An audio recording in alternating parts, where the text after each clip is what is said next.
एकच मी पाहिजे जे आपण बॅटन म्हणतो, विजयाची बॅटन ही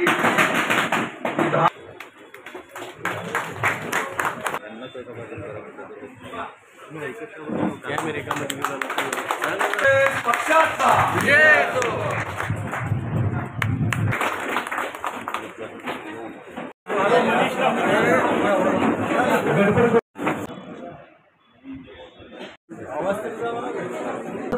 या ठिकाणी घ्यायचा आहे, मोठा मेळावा घेऊन त्यामध्ये आपल्या नुकतीच आपल्याला साळुंखे यांची निवड झालेली आहे. काँग्रेस भवनमध्ये खाली अध्यक्षीय रूपानं याआधी औसा तालुक्याला हा बहुमान होता, आता हा बहुमान निलंगा तालुक्याला आहे.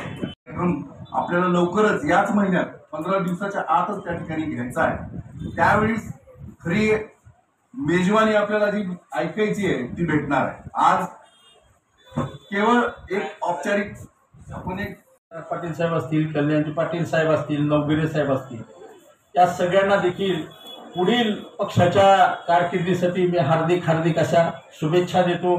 माझे जुने सगळेच सहकारी, सगळेच तालुकाध्यक्ष, सगळेच फंटलचे अध्यक्ष, त्यांनी मला दिलेल्या सहकार्याबद्दल त्यांचे मनपूर्वक या ठिकाणी हार्दिक असे आभार मानतो. आपण केलेल्या सहकार्याबद्दल आपल्या सगळ्यांचे आभार व्यक्त करतो. आणि अत्यंत सन्मानाचं, अत्यंत जबाबदारीचं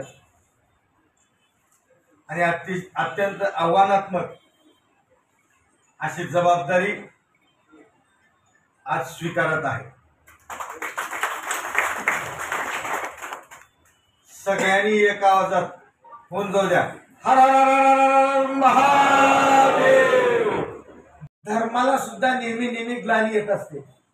तशी ग्लानी जेव्हा आता दुष्प्रवृत्तींचं, विघटनकारी प्रवृत्तींचं राज्य देशावर आहे, या ग्लानीच्या संकटाच्या काळात हिमतीनं मोहब्बत की दुकान लावून कन्याकुमारी ते काश्मीर भारत जोडो यात्रा करू या सगळ्या देशाच्या दुश्मनाशी हिमतीनं लढत असलेल्या राहुल गांधीजींनी आज देशासाठी जे आव्हान उचललं, देशाला वाचवण्याचं, या देशाची अखंडता एकत्मता राखण्याचं आव्हान उचललेलं आहे, ते उचलत असताना देशभरातील नेते, अनेक नेते, मातबर नेते, पद घेतलेले, पैसे कमवलेले घाबरून पळून जात असताना सुद्धा काँग्रेसच्या विचाराचा आदरणीय इंदिराजी, सोनियाजी, राजीवजी, पंडित नेहरू, महात्मा गांधीजींच्या विचाराचा, आदरणीय विलासरावजी देशमुख साहेबांच्या विचाराचा झेंडा मजबूतीने जे घेऊन उभे आहेत ते आपले आदरणीय दिलीपरावजी देशमुख साहेब आणि अमित भैया देशमुख साहेब.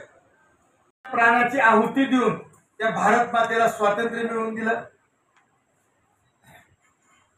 आदरणीय गांधीजींच्या आशीर्वादानं पंडित नेहरूजींनी हा देश, या देशाचा पाया रचला. सर्व प्रकारच्या विकासाचा पाया रचून देशाला जगासमोर उभं केलं. त्याला मजबूती आदरणीय इंदिराजींनी दिली.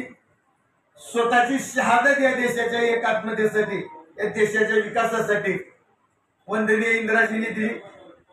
त्याच्यानंतर या देशाला आधुनिक बनवण्याचं काम करून या देशाच्या अखंडतेसाठी बलिदान देऊन या देशाला दिशा दिली.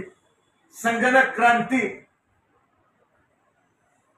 ही नेटवर्क, मोबाईल, सगळ्या गोष्टीची सुरुवात आदरणीय राजीवजी गांधींनी केली.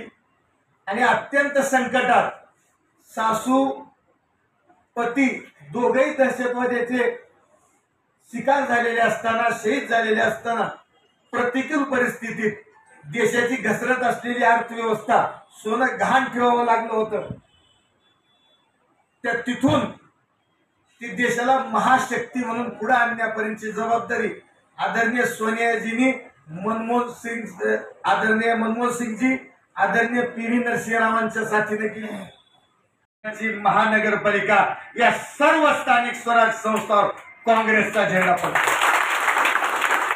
हे करत असताना आपल्याला भाषण, विचार मंथन बऱ्याच वेळा आपल्याला करायचं आहे, परंतु एकाच गोष्टीची आजच्या क्षणाला आपल्या सगळ्यांना खात्री देऊ इच्छितो. इथं उपस्थित असलेल्या आणि नसलेल्या